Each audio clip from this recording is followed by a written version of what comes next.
Hello, എല്ലാവർക്കും story ടെലറിൻ്റെ പുതിയൊരു വീഡിയോയിലേക്ക് സ്വാഗതം. നിങ്ങൾക്കെല്ലാവർക്കും സുഖമാണെന്ന് വിശ്വസിക്കുന്നു. ആരെങ്കിലും സബ്സ്ക്രൈബ് ചെയ്യാതെയാണ് കാണുന്നതെങ്കിൽ ഒന്ന് പ്ലീസ് സബ്സ്ക്രൈബ് ചെയ്തേക്കണേ. നമ്മളിന്ന് Harry Potter and the Order of the ഫീനിക്സിൻ്റെ ബാക്കിയാണ് കേൾക്കാൻ പോകുന്നത്.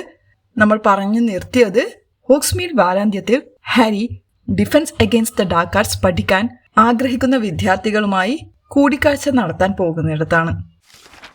അവൾ പറഞ്ഞത് തീർച്ചയായും വളരെ ശരിയാണ്. അവൻ തൻ്റെ ഹോംവർക്ക് കഷ്ടിച്ച് മാത്രമേ ചെയ്യുന്നുള്ളൂ.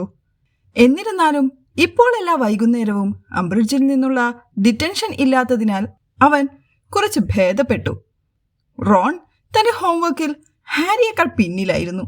കാരണം അവർ രണ്ടുപേരും ആഴ്ചയിൽ 2 തവണ ക്വിഡിച്ച് പ്രാക്ടീസ് നടത്തിയിരുന്നു. കൂടാതെ റോണിന് തൻ്റെ പ്രിഫെക്റ്റ് ഡ്യൂട്ടികളും ഉണ്ടായിരുന്നു. എന്നാൽ അവരെ 2 പേരെക്കാളും കൂടുതൽ വിഷയങ്ങൾ എടുത്തിരുന്ന ഹെർമിയോനി തൻ്റെ എല്ലാ ഹോംവർക്കുകളും പൂർത്തിയാക്കുക മാത്രമല്ല, കൂടുതൽ എൽഫ് വസ്ത്രങ്ങൾ നെയ്യാനും സമയം കണ്ടെത്തി. അവൾ നന്നായി അത് ചെയ്യുന്നു എന്ന് ഹാരിക്ക് സമ്മതിക്കേണ്ടി വന്നു. കാരണം ഇപ്പോൾ തൊപ്പികളും സോക്സുകളും തമ്മിൽ വേർതിരിച്ചറിയാൻ എല്ലായ്പ്പോഴും സാധ്യമായിരുന്നു.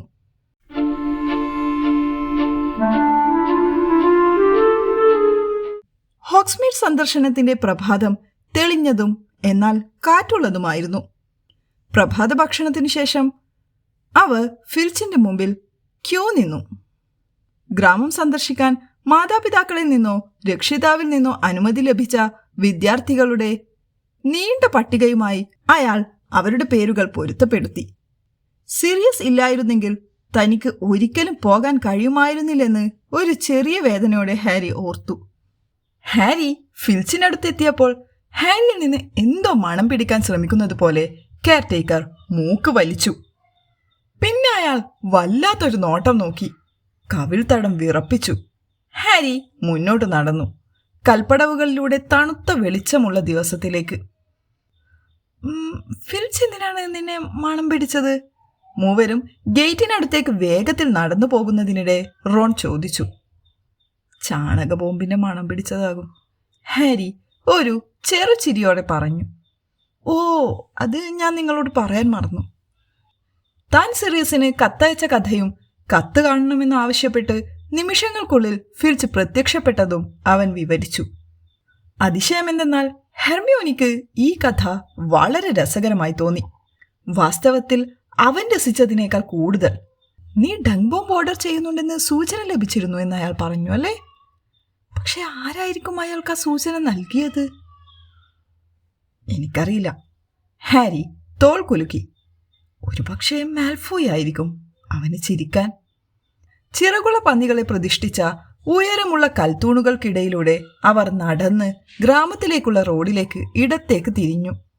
കാറ്റ് അവരുടെ കണ്ണുകളിലേക്ക് മുടി വീഴ്ത്തി. മാൽഫോയ്?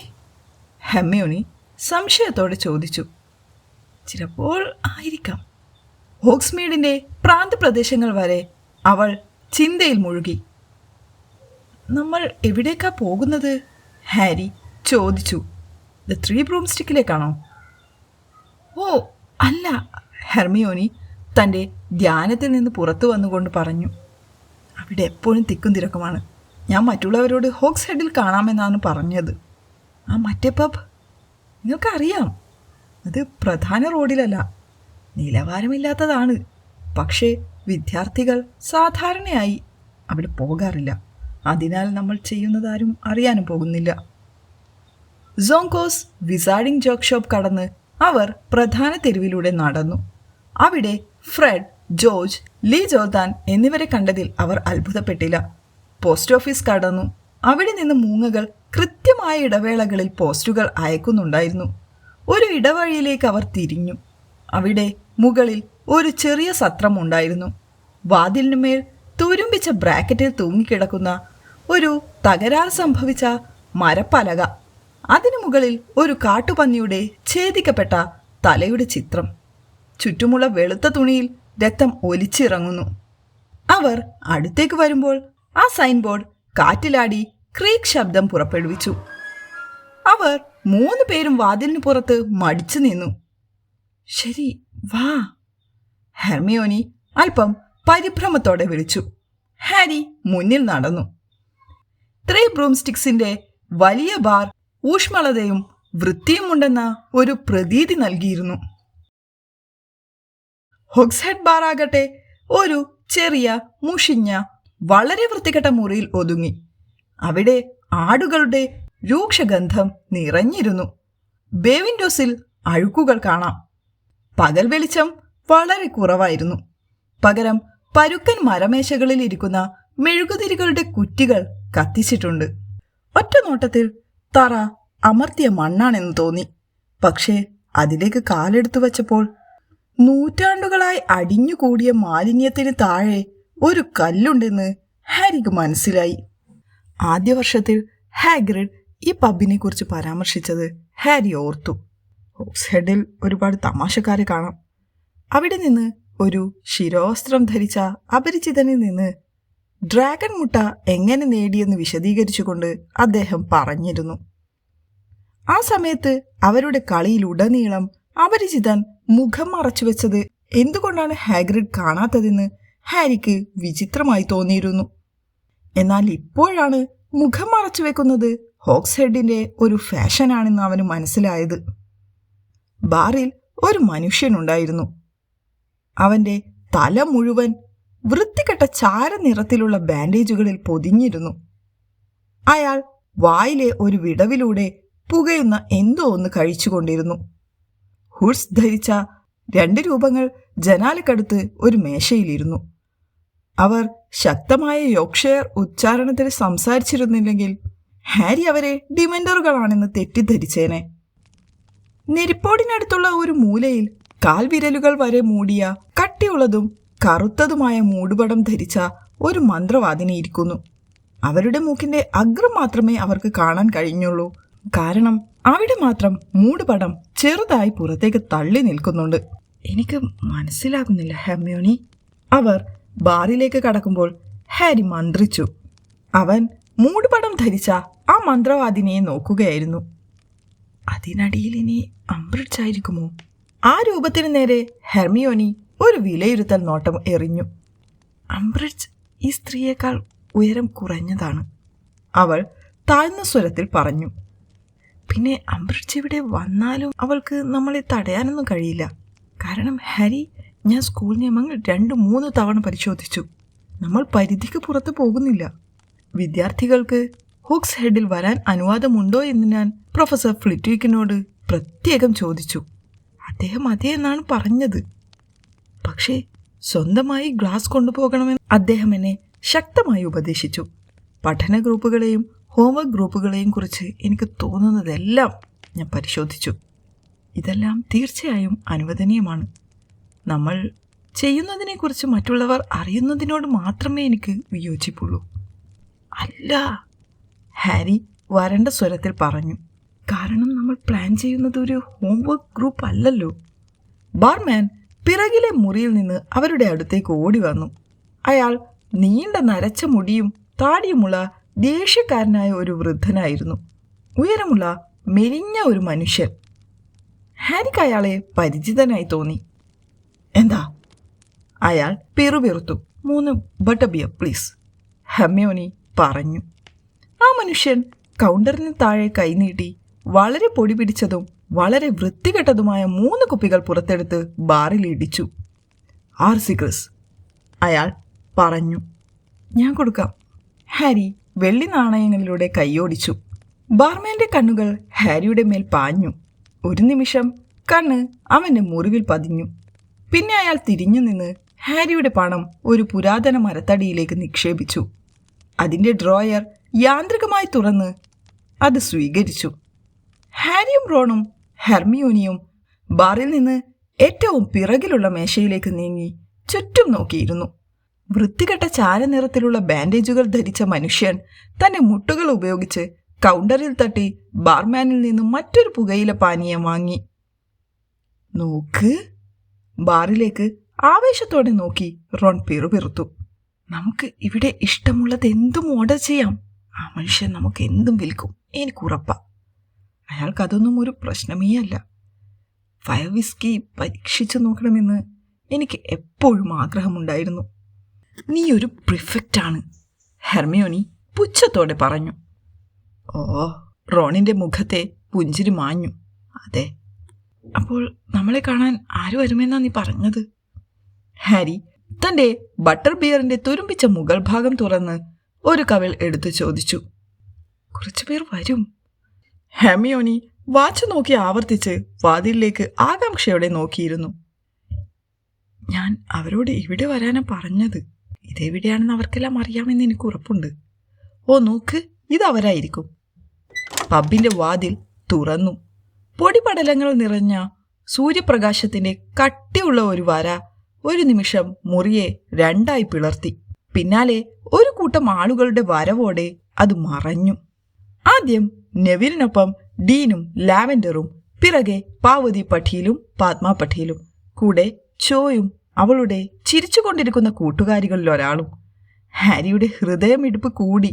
പിന്നെ ലൂണ ലവ്ഗുഡ്, അവൾ ആകസ്മികമായി അകത്ത് കടന്നതായിരിക്കാം. പിന്നെ Katie Bell, Alicia Spinnet, Angelina Johnson, Colin and Dennis Creevey, Ernie Macmillan, Justin Finch Fletchley, Hannah Abbott, ഹാരിക്ക് പേരറിയാത്ത നീണ്ട മുടിയുള്ള ഹഫൽ പഫ് പെൺകുട്ടി, 3 റാവൻക്ലോ ആൺകുട്ടികൾ, Anthony Goldstein, Michael Corner, Terry Boot, തുടർന്ന് ജിനി. പിന്നാലെ അറ്റം വളഞ്ഞ മൂക്കുള്ള ഉയരമുള്ള മെലിഞ്ഞ സുന്ദരനായ ആൺകുട്ടി. അവൻ ഹഫൽ പഫ് ക്വിഡിച്ച് ടീമിലെ അംഗമാണെന്ന് ഹാരി ചെറുതായി തിരിച്ചറിഞ്ഞു. പിന്നാലെ ഫ്രെഡും ജോർജ് വീസ്ലിയും അവരുടെ സുഹൃത്ത് ലീ ജോർദാനും ഉണ്ടായിരുന്നു. അവർ 3 പേരും സോങ്കോയുടെ സാധനങ്ങൾ നിറഞ്ഞ വലിയ പേപ്പർ ബാഗുകൾ വഹിച്ചു കൊണ്ടുവന്നു. കുറച്ചാളുകൾ. ഹാരി ഹെർമിയോണിയോട് പരുഷമായി ചോദിച്ചു. കുറച്ചാളുകൾ അല്ലേ? അതെ, വെൽ, ഈ ആശയം എല്ലാവർക്കും ഇഷ്ടമായെന്ന് തോന്നുന്നു. ഹെർമിയോണി സന്തോഷത്തോടെ പറഞ്ഞു. റോൺ, നിനക്ക് കുറച്ചുകൂടി കസേരകൾ കൊണ്ടുവരാമോ? ബാർമാൻ ഇതുവരെ കഴുകാത്ത ഒരു വൃത്തികെട്ട തുണിക്കഷണം കൊണ്ട് ഗ്ലാസ് തുടച്ചു മാറ്റുന്നതിനിടയിൽ മരവിച്ചുപോയി. ഒരു പക്ഷേ തന്റെ പബ് ഇത്രയും നിറഞ്ഞിരിക്കുന്നത് അയാൾ ഒരിക്കലും കണ്ടിട്ടുണ്ടാകില്ല. ഹായ്, ഫ്രെഡ് പറഞ്ഞു. അവൻ ആൾക്കാരെ പെട്ടെന്നെണ്ണി. ഞങ്ങൾക്ക് 25 ബട്ടർ ബിയർ പ്ലീസ്. ബാർമാൻ ഒരു നിമിഷം അവനെ തുറിച്ചു നോക്കി. പിന്നെ വളരെ പ്രധാനപ്പെട്ട എന്തോ കാര്യം തടസ്സപ്പെട്ടതുപോലെ ദേഷ്യപ്പെട്ട് തന്റെ തുണിക്കഷണം താഴെയിട്ടു. ബാറിനടിയിൽ നിന്ന് പൊടി പിടിച്ച ബട്ടർ ബിയറുകൾ അയാൾ മുകളിലേക്ക് എടുത്തു വെക്കാൻ തുടങ്ങി. ചിയേഴ്സ്, ഫ്രെഡ് അവ വിതരണം ചെയ്തുകൊണ്ട് പറഞ്ഞു. എല്ലാവരും കഴിക്ക്. ഇതിനെല്ലാം വേണ്ടത്ര സ്വർണം എന്റെ കൈവശമില്ല കേട്ടോ. ഫ്രെഡിൽ നിന്ന് ബിയർ വാങ്ങി നാണയങ്ങൾ കണ്ടെത്താൻ ധരിച്ച വസ്ത്രങ്ങൾ പരതുന്ന ആളുകളെ ഹാരി നിർവികാരതയോടെ നോക്കി നിന്നു. ഈ ആളുകളെല്ലാം എന്തിനാണ് വന്നതെന്ന് ചിന്തിച്ചു നിൽക്കുന്നതിനിടെ ഇവർ എന്തെങ്കിലും തരത്തിലുള്ള പ്രസംഗം പ്രതീക്ഷിക്കുന്നുണ്ടാകുമോ എന്ന് അവന് ഭയം തോന്നി. അവൻ ഹെർമിയോണിയെ തിരിഞ്ഞു നോക്കി. നീ എന്താണ് ഇവരോടൊക്കെ പറഞ്ഞത്? അവൻ പതിഞ്ഞ സ്വരത്തിൽ ചോദിച്ചു. ഇവരൊക്കെ എന്താണ് പ്രതീക്ഷിക്കുന്നത്? ഞാൻ പറഞ്ഞില്ലേ, ഇവർ നീ പറയുന്നത് കേൾക്കാൻ വന്നവരാണെന്ന്. ഹെർമിയോണി ആശ്വസിപ്പിക്കാൻ ശ്രമിച്ചു. പക്ഷേ ഹാരി അവളെ വളരെ ദേഷ്യത്തോടെ നോക്കിക്കൊണ്ടിരുന്നു. അവൾ പെട്ടെന്ന് ഇടപെട്ടു. നീ ഇനിയൊന്നും ചെയ്യേണ്ടതില്ല. ഞാൻ ആദ്യം അവരോട് സംസാരിക്കാം. Hi Harry. നെവിൽ പ്രസന്നതയോടെ ഹാരിക്ക് എതിർവശത്തിരുന്നു. ഹാരി തിരിച്ചു പുഞ്ചിരിക്കാൻ ശ്രമിച്ചു. പക്ഷേ ഒന്നും മിണ്ടിയില്ല. അവന്റെ വായ വരണ്ടിരുന്നു. ചോ അവനെ നോക്കി പുഞ്ചിരിച്ചുകൊണ്ട് റോണിന്റെ വലതുവശത്തിരുന്നു. ചുരുണ്ട ചുവപ്പ് കലർന്ന മുടിയുള്ള അവളുടെ സുഹൃത്ത് പുഞ്ചിരിച്ചില്ല. അവൾ ഹാരിയെ അവിശ്വാസത്തോടെ നോക്കി. അവൾ ഇവിടെ കൂടുതൽ ഉണ്ടാകില്ലെന്ന് അവളുടെ മട്ടും ഭാവവും വ്യക്തമാക്കി. 2-3 പേരായി പുതുമുഖങ്ങൾ ഹാരി, റോൺ, ഹെർമിയോണി എന്നിവരുടെ ചുറ്റുമിരുന്നു. ചിലർ വളരെ ആവേശഭരിതരും മറ്റു ചിലർ ജിജ്ഞാസുക്കളുമാണ്. ലൂണ ലവ്ഗുഡ് സ്വപ്നതുല്യമായി ആകാശത്തേക്ക് നോക്കിയിരുന്നു. എല്ലാവരും കസേര വലിച്ചിട്ടതിനു പിറകെ സംസാരം നിലച്ചു. എല്ലാവരുടെയും കണ്ണുകൾ ഹാരിയിൽ പതിഞ്ഞു. ഹെർമിയോണി പതർച്ചയോടെ ശബ്ദം പതിവിലും അല്പം ഉയർത്തി. ശരി, ഹായ്. ആ സംഘം അവളിൽ ശ്രദ്ധ കേന്ദ്രീകരിച്ചു. എന്നിരുന്നാലും കണ്ണുകൾ ഹാരിയിലേക്കും എത്തുന്നുണ്ടായിരുന്നു. ശരി, നിങ്ങൾ എന്തിനാണ് ഇവിടെ വന്നതെന്ന് നിങ്ങൾക്കറിയാം. ഹാരിക്ക് ഒരു ആശയം തോന്നി. ഹാരി അവളെ രൂക്ഷമായി ഒന്ന് നോക്കി. ഞാൻ ഉദ്ദേശിച്ചത്, defence Against the Dark Arts പഠിക്കാൻ ആഗ്രഹിക്കുന്ന ആളുകൾ അത് പഠിക്കുന്നത് നല്ലതായിരിക്കുമെന്ന് എനിക്ക് തോന്നി. അതായത് അംബ്രിഡ്ജ് നമ്മളോട് ചെയ്യുന്ന വിഡ്ഢിത്തരമല്ല, അത് ശരിക്കും പഠിക്കുക എന്നതാണ് നമ്മുടെ ലക്ഷ്യം. ഹെർമിയോണിയുടെ ശബ്ദം പെട്ടെന്ന് കൂടുതൽ ശക്തവും ആത്മവിശ്വാസമുള്ളതുമായി മാറി. കാരണം ആർക്കും അതിനെ defence Against the Dark arts എന്ന് വിളിക്കാൻ കഴിയില്ല. കേൾക്ക് കേൾക്ക്, ആന്റണി ഗുഡ്സ്റ്റെയിൻ പറഞ്ഞു. ഹെർമിയോനി സന്തോഷത്തോടെ നോക്കി. വെൽ, നമ്മൾ കാര്യങ്ങൾ സ്വയം ചെയ്യുന്നതാണ് നല്ലതെന്ന് ഞാൻ കരുതി. അവൾ ഒന്ന് നിർത്തി ഹാരിയെ തിരിഞ്ഞു നോക്കി. പിന്നീട് പറഞ്ഞു, ഞാൻ ഉദ്ദേശിക്കുന്നത് സ്വയം എങ്ങനെ പ്രതിരോധിക്കാമെന്ന് പഠിക്കുക എന്നതാണ്. തിയറി മാത്രമല്ല, യഥാർത്ഥ മന്ത്രങ്ങൾ ഉപയോഗിച്ചും. അതായത് നിനക്ക് Defence Against the Dark Arts ഔളിൽ പാസ്സാകണമെന്ന് അല്ലേ? മൈക്കൽ കോർണർ പറഞ്ഞു. തീർച്ചയായും വേണം, ഹെർമിയോണി ഉടനെ മറുപടി നൽകി. പക്ഷേ അതിലുപരി പ്രതിരോധത്തിൽ എനിക്ക് ശരിയായ പരിശീലനം ലഭിക്കണം. കാരണം അവൾ ഒരു ദീർഘനിശ്വാസം എടുത്ത് പറഞ്ഞു. കാരണം ലോർഡ് വോൾഡമോർട്ട് തിരിച്ചെത്തിയിരിക്കുന്നു. പ്രതികരണം ഉടനടി പ്രവചിക്കാവുന്നതായിരുന്നു. ചോയുടെ സുഹൃത്ത് നിലവിളിച്ച് ബട്ടർബിയർ താഴെയിട്ടു. ടെറിബോട്ട് ഒരു തരം വിറയൽ പുറപ്പെടുവിച്ചു. പത്മ പാട്ടീൽ നടുങ്ങി. ഞെവിൽ വിചിത്രമായി നിലവിളിച്ചു. പിന്നീട് അതൊരു ചുമയായി മാറി. എന്നിട്ടും അവരെല്ലാം ആകാംക്ഷയോടെ ഹാരിയെ നോക്കി. ശരി, ഇതാണ് പ്ലാൻ, ഹെർമിയോണി പറഞ്ഞു. നിങ്ങൾക്ക് ഞങ്ങളോടൊപ്പം ചേരണമെങ്കിൽ ബാക്കി എങ്ങനെയാണെന്ന് നമ്മൾ തീരുമാനിക്കണം. യൂനോഹോ തിരിച്ചെത്തി എന്നതിന് തെളിവെവിടെ? സുന്ദരനായ ഹഫൽ പഫ് പ്ലെയർ ആക്രമണാത്മകമായ സ്വരത്തിൽ ചോദിച്ചു. ഡംബിൾഡോർ അത് വിശ്വസിക്കുന്നു, ഹെർമിയോണി പറഞ്ഞു തുടങ്ങി. അതായത് ഡംബിൾഡോർ ഇവന് വിശ്വസിക്കുന്നു എന്ന്. ഹാരിയെ നോക്കി തലയാട്ടിക്കൊണ്ട് ആ സുന്ദരനായ ആൺകുട്ടി പറഞ്ഞു. ഏതാ നീ? റോണിന്റെ സ്വരം കടുത്തു. സക്കറിയ സ്മിത്ത്, ആ കുട്ടി പറഞ്ഞു. യൂനോഹോ തിരിച്ചെത്തിയെന്ന് അവൻ പറയാൻ കാരണം എന്താണെന്ന് കൃത്യമായി അറിയാനുള്ള അവകാശം ഞങ്ങൾക്കുണ്ടെന്ന് ഞാൻ കരുതുന്നു. നോക്ക്, ഹെർമിയോണി പെട്ടെന്ന് ഇടപെട്ടു. ഈ മീറ്റിംഗ് യഥാർത്ഥത്തിൽ അതിനുള്ളതല്ല. സാരമില്ല ഹെർമിയോണി, ഹാരി തടുത്തു. എന്തുകൊണ്ടാണ് ഇവിടെ ഇത്രയധികം ആളുകൾ ഉള്ളതെന്ന് അവന് പെട്ടെന്ന് മനസ്സിലായി. ഹെർമിയോണി ഇത് കാണുന്നത് നന്നായിരിക്കുമെന്നവൻ കരുതി. ഇവരിൽ ചിലർ, ഒരുപക്ഷെ ഇവരിൽ ഭൂരിഭാഗവും ഹാരിയുടെ കഥ നേരിട്ട് കേൾക്കാനുള്ള പ്രതീക്ഷയിലാണ് എത്തിയത്. യൂനോഹോ തിരിച്ചെത്തിയെന്ന് ഞാൻ എന്താണ് പറയുന്നതെന്ന് അവൻ സക്കറിയാസിന്റെ മുഖത്തേക്ക് നോക്കി ചോദിച്ചു.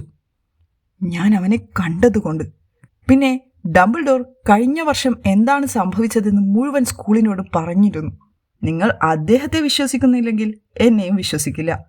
ആരെയും ബോധ്യപ്പെടുത്താൻ ശ്രമിച്ച് ഒരു ഈവനിങ് പാഴാക്കാൻ ഞാൻ ഉദ്ദേശിക്കുന്നില്ല. ഹാരി സംസാരിക്കുമ്പോൾ മുഴുവൻ സംഘവും ശ്വാസം അടക്കി പിടിച്ചിരുന്നത് പോലെ തോന്നി. ബാർമാൻ പോലും ശ്രദ്ധിക്കുന്നുണ്ടെന്ന് ഹാരിക്ക് തോന്നി. അയാൾ ആ വൃത്തികെട്ട തുണിക്കഷ്ണം കൊണ്ട് അതേ ഗ്ലാസ് വീണ്ടും തുടച്ചു. അത് കൂടുതൽ വൃത്തികേടാക്കി.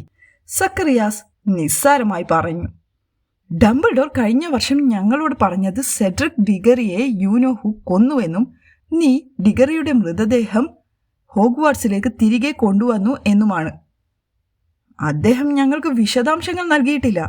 ഡിഗറി എങ്ങനെ കൊല്ലപ്പെട്ടുവെന്ന് കൃത്യമായി ഞങ്ങളോട് പറഞ്ഞില്ല. നമുക്കെല്ലാവർക്കും അതറിയാൻ ആഗ്രഹമുണ്ടെന്നാണ് ഞാൻ മനസ്സിലാക്കുന്നത്. വോൾഡമോർട്ട് ഒരാളെ കൊലപ്പെടുത്തുമ്പോൾ അത് എങ്ങനെയിരിക്കുമെന്ന് അറിയാനാണ് ഇവിടെ വന്നതെങ്കിൽ എനിക്ക് നിങ്ങളെ സഹായിക്കാൻ കഴിയില്ല, ഹാരി പറഞ്ഞു. ഈയിടെയായി എപ്പോഴും പൊട്ടിപ്പുറപ്പെടാൻ തയ്യാറായി നിൽക്കുന്ന അവന്റെ കോപം വീണ്ടും ഉയർന്നു വന്നു. സക്കറിയ സ്മിത്തിന്റെ ആക്രമണാത്മകമായ മുഖത്ത് അവൻ കണ്ണുകൾ പതിപ്പിച്ചു. ചോയെ നോക്കരുതെന്ന് ദൃഢനിശ്ചയം ചെയ്തു. സെഡ്രിക് ഡിഗറിയെക്കുറിച്ച് സംസാരിക്കാൻ ഞാൻ ആഗ്രഹിക്കുന്നില്ല, കേട്ടല്ലോ. അതിനാലാണ് നിങ്ങൾ ഇവിടെ വന്നതെങ്കിൽ നിങ്ങൾക്ക് പോകാം. അവൻ ഹെർമിയോണിയെ ദേഷ്യത്തോടെ ഒരു നോട്ടം നോക്കി. ഇതെല്ലാം അവളുടെ തെറ്റാണെന്ന് അവന് തോന്നി.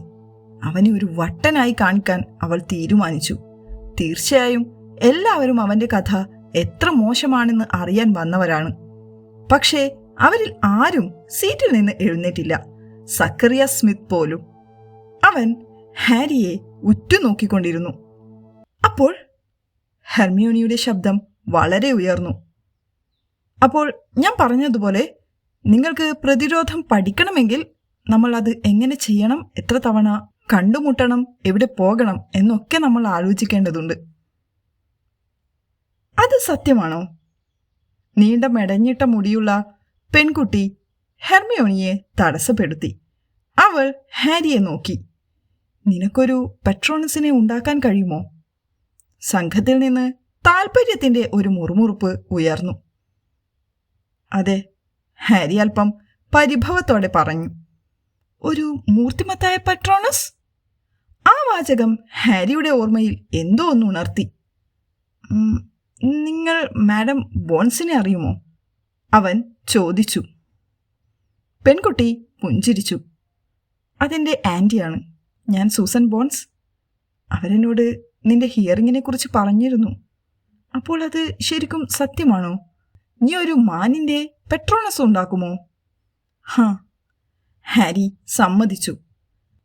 ബ്ലൈമി ഹാരി, ലീക്കത് വളരെ മതിപ്പുണ്ടാക്കി. എനിക്കിത് ഇതുവരെ അറിയില്ലായിരുന്നു. അമ്മ റോണിനോട് അതെല്ലായിടത്തും പരത്തണ്ട എന്ന് പറഞ്ഞ് ശാസിച്ചിട്ടുണ്ട്. ഫ്രെഡ് ഹാരിയെ നോക്കി പുഞ്ചിരിച്ചുകൊണ്ട് പറഞ്ഞു. നിനക്ക് വേണ്ടത്ര ശ്രദ്ധ ഇതിനകം കിട്ടിയെന്ന്. അത് സത്യമാണ്, ഹാരി പിറുപിറുത്തു. കുറച്ചുപേർ ചിരിച്ചു. ഒറ്റയ്ക്കിരുന്ന മൂടുപടം ധരിച്ച മന്ത്രവാദിനി തന്റെ ഇരിപ്പിടത്തിൽ നേരിയ മാറ്റം വരുത്തി. ഡംബിൾഡോറിന്റെ ഓഫീസിലുള്ള ആ വാളുകൊണ്ട് നീ ബാസിലിസ്കിനെ കൊന്നോ? ഡെറിബൂട്ട് ചോദിച്ചു. കഴിഞ്ഞ വർഷം ഞാൻ അവിടെ പോയപ്പോൾ ചുമരിലെ ഒരു ഛായാചിത്രമാണ് എന്നോടത് പറഞ്ഞത്. അതെ, ഞാൻ ചെയ്തു, ഹാരി ഉത്തരം നൽകി. Justin Finch ഫ്ലെച്ച്ലി വിസിലടിച്ചു. ക്രീവി സഹോദരന്മാർ അത്ഭുതത്തോടെ നോക്കി. ലാവൻഡർ ബ്രൗൺ മൃദുവായി വാവ് എന്ന് പറഞ്ഞു. ഹാരിക്കിപ്പോൾ അല്പം ചൂട് അനുഭവപ്പെടുന്നുണ്ടായിരുന്നു. അവൻ ദൃഢനിശ്ചയത്തോടെ ചോയ ഒഴികെ എല്ലായിടവും നോക്കി. പിന്നെ ഞങ്ങളുടെ ആദ്യ വർഷം, നെവിൽ ഗ്രൂപ്പിനോടായി പറഞ്ഞു. ഇവൻ ആ ഫിലോളജിക്കൽ സ്റ്റോണിനെ രക്ഷിച്ചു. ഫിലോസഫേഴ്സ്, ഹെർമിയോണി തിരുത്തി. അതെ, അത് യുനോഹുവിൽ നിന്ന്, നെവിൽ പൂർത്തിയാക്കി. ഹന്ന ഏബർട്ടിന്റെ കണ്ണുകൾ ഗാലിയോൺസ് പോലെ വൃത്താകൃതിയിലായി.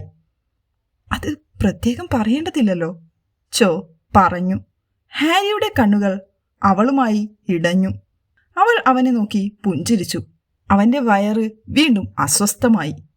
കഴിഞ്ഞ വർഷത്തെ ട്രൈവിസ ടൂർണമെന്റിൽ അവൻ എല്ലാ ടാസ്കുകളും കൃത്യമായി ചെയ്തു. മേശയ്ക്ക് ചുറ്റും മതിപ്പിന്റെ ഒരു മുറുമുറുപ്പുണ്ടായി. ഹാരിയുടെ ഉള്ളം പിടഞ്ഞു. തന്നെക്കുറിച്ചുള്ള അഭിമാനം മുഖത്ത് വരാതിരിക്കാൻ അവൻ ശ്രമിച്ചു. ചോ അവനെ പ്രശംസിച്ചു എന്നത് അവനെ സംസാരിക്കാൻ വയ്യാതെയാക്കി. നോക്ക്, അവൻ പറഞ്ഞു. എല്ലാവരും ഒറ്റയടിക്ക് നിശബ്ദരായി. ഞാൻ എളിമ കാണിക്കുന്നതല്ല, എന്നാലും സത്യത്തിൽ എനിക്ക് ധാരാളം സഹായം ലഭിച്ചിരുന്നു. ഡ്രാഗണിന്റെ അടുത്തും ഉണ്ടായിരുന്നില്ല, മൈക്കൽ കോർണർ ചൂണ്ടിക്കാട്ടി. അതൊരു കിടിലൻ പറക്കലായിരുന്നു. അതെ, ശരിയാണ്. വിയോജിക്കുന്നത് മര്യാദകേടാണെന്ന് കരുതി ഹാരി സമ്മതിച്ചു. ഈ സമ്മറിൽ ആ ഡിമൻഡറുകളെ തുരത്താൻ ആരും നിന്നെ സഹായിച്ചിരുന്നില്ല, സൂസൻ ബോൺസ് പറഞ്ഞു. ഇല്ല, ഹാരി തുടർന്നു. ഇല്ല, ശരി, ഞാൻ അതിൽ ചില കാര്യങ്ങൾ സഹായമില്ലാതെ ചെയ്തുവെന്ന് എനിക്കറിയാം.